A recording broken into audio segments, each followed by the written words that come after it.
A warm welcome to the show. One of the leading contemporary art biennales, Manifesta, is currently underway in Germany. Since its establishment in the 1990s, it has become one of the most important events on the international art calendar. To talk about this year's edition, the evolution of contemporary art and the challenges facing artists and institutions today, I'm joined by the iconic Polish art historian, writer and curator, Anda Rottenberg. Hello and welcome, delighted to have you with us. Good afternoon. So you're a co-curator of this year's edition. So in a sense, the story has come full circle because you're one of the initiators of Manifesta back in the 1990s. So could you tell us, how did it all begin? Well, it happened by chance that I made a European exhibition including both parts of Europe, at that time still divided into West and East. That exhibition was called Europe Unknown, and many people came to see it. Then I started to be invited to different places to talk about the future of this kind of concepts.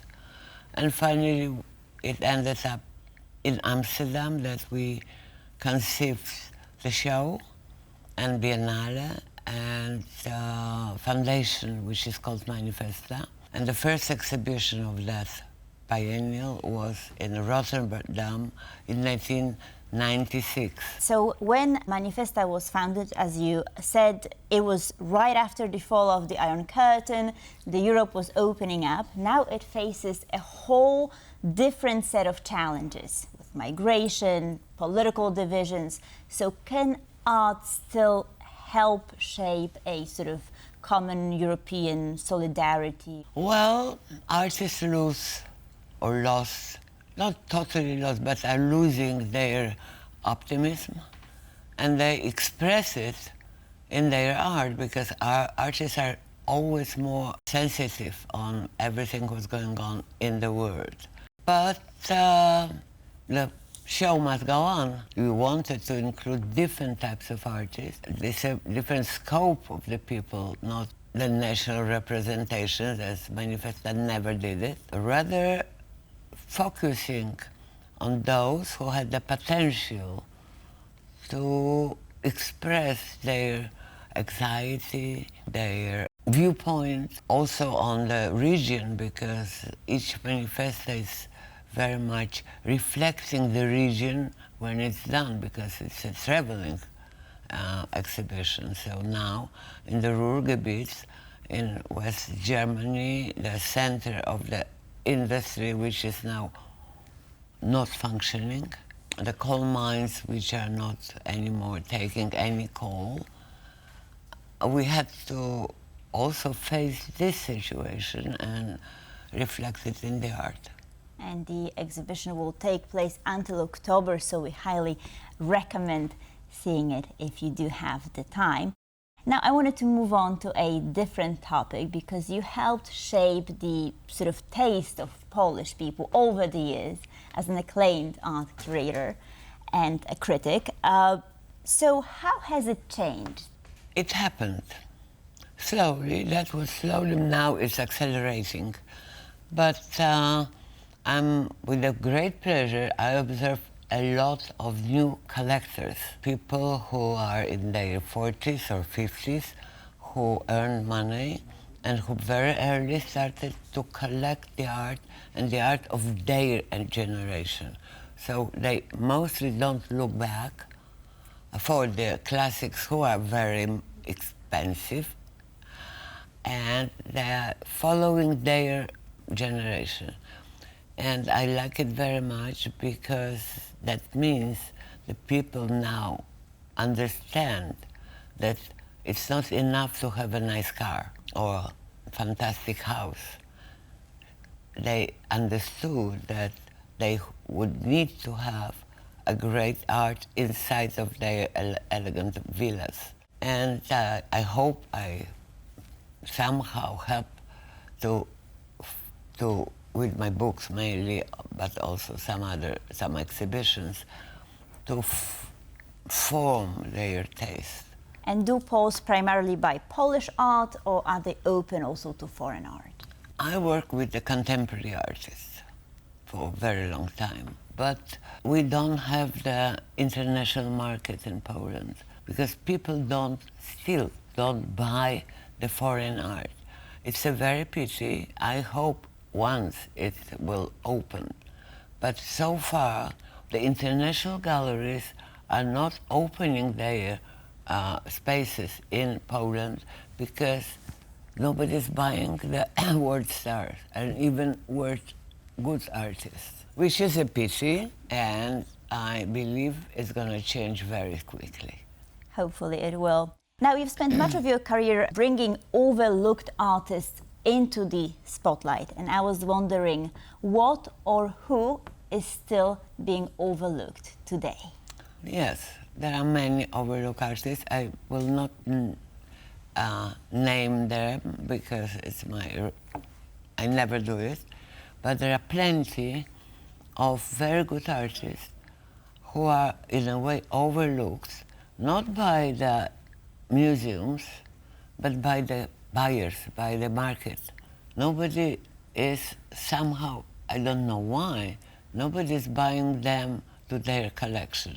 They are not easy. Most of them are not easy.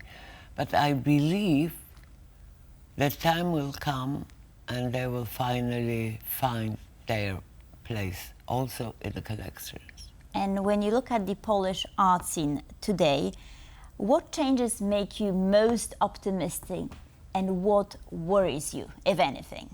Warsaw and the whole Poland now is in a flourishing period. It's really full of energy, the whole country, but especially Warsaw, full of energy and energy of coming from the young generation. Life is really burning. People are going everywhere. 100% of tickets to opera is bought much in advance, for example, and philharmonic, and theaters, and restaurants, even the most expensive ones. So there are plenty of initiatives. Every month are going on all around Poland. So this is the optimistic view, if only there will be no war. So what I'm observing now in the whole world makes me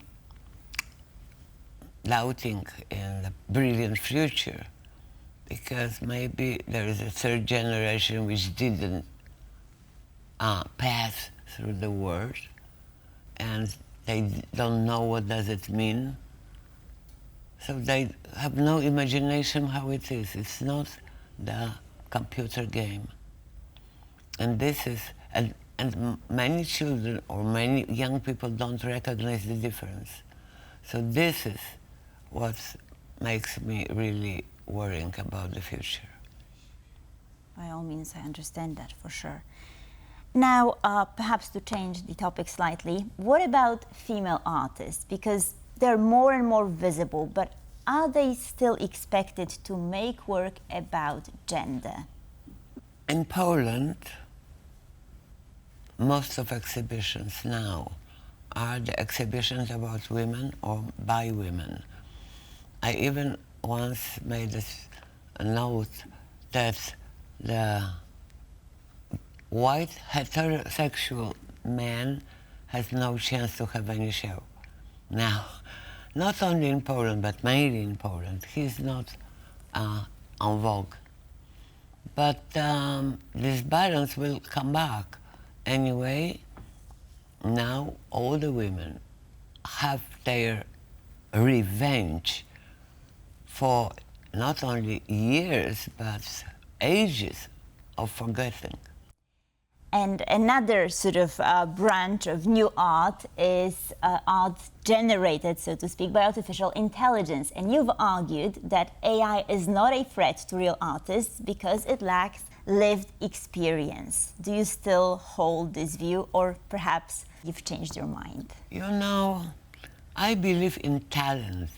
And talent is something that artificial intelligence doesn't have. it operates with the known things. These are the known data. But if you have to invent something new, even on the basis of the known data, it will not going to be real value, in my opinion. So it's not only about hands, but it's about our brain. And brain, feelings, many factors which makes you be a talented person. But could we flip this argument and perhaps try and argue that some of human art can also be generic? Yeah, I think so. It's usually not good art, but still. You know, you have many people, many artists who produce things looking at something which has been already done. So this repetition happens not only with the intelligence, but by just the people who couldn't find out any issue from themselves. And what about the role of an art critic? Because now with social media, people have opinions. Everyone has an opinion pretty much. So how has the role of an art critic changed? Well, diminishing from year to year. You know, many of my colleagues do not write anymore because their voice is not heard. But what is okay, because there are media, but also social media mingling everything with everything. So I noticed that someone is showing on Facebook his production, which is very similar to the production of very well-known artists who died. And nobody understands the difference. They don't say, you repeat X, Y. No, they said, what is so beautiful. And this kind of repetitions happens more and more often, and nobody is reacting. Because what could we say? I wonder what could be done in this case, because we're basically lowering the bar, right? It is. It is.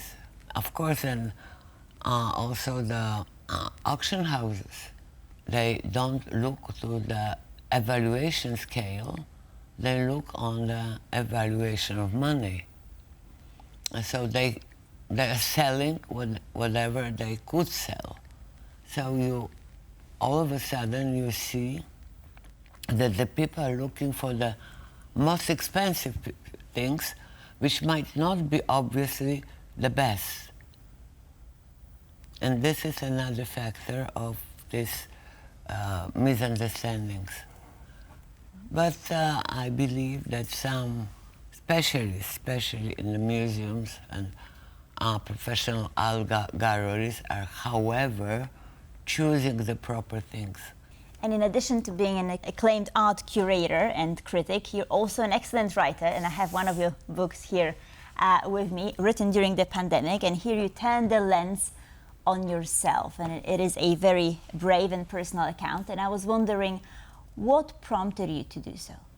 You know, I'm a writer by chance, but because mainly I'm writing about art and culture.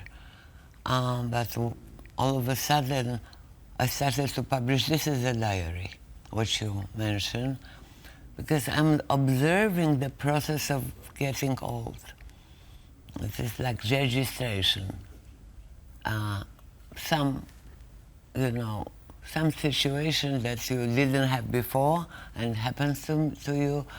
And as I'm getting old, I would like to register it, the process.